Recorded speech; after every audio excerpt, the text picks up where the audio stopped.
kuulkaa nyt melkein onnenkyyneliä tulee täältä kuule Tullista. Mies toi kuule ovelle tänään Main Production ykköskappaleen ja niin siinä se nyt on. Ja mun täytyy sanoa, että jos se Pre-Production kopio oli hieno, niin tää on vielä pikkusen hienompi. Kaikki värit on pikkusen paremmat ja en mä tiedä, mutta tää vaan näyttää vielä hienommalta. Ja olihan se magee, kun se oli muoveihin pakattu ja kaikki. Mä tein tästä jo unboxing-videon. Voin sen jossain kohtaa lähettää, tein sen tuolla GoProlla, mutta nyt mä lähetän teille tämmöisen täpinöimisvideon vaan, näette tämän tuotteen. Niin tää on niinku miten se oli pakattu, siinä oli niinku enkkusääntökirja päällä, sitten oli suomisääntökirja ja tosiaan kaikki on näissä muovipusseissa täällä. Meidän pelialustakin on tämmöisessä muovissa, ihan superloistava. Kaikki timantit, sielukivet, kultarahat, kaikki on muovipusseissa, niin ne ei lentele tuolla mihinkään. Korttipakat oli pakattu näin, että siinä on Dungeon Pokerit päällä, eli ihan niin kuin loistava systeemi, tämä oli se mitä mä pyysin.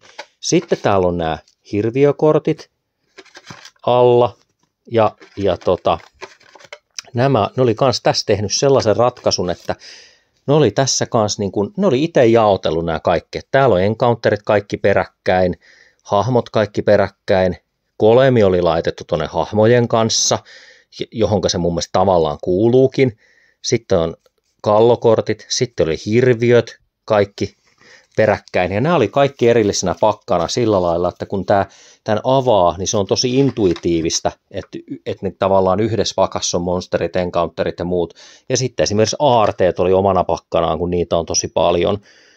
Ja niin kuin, siis kaiken kaikkiaan ihan superjees.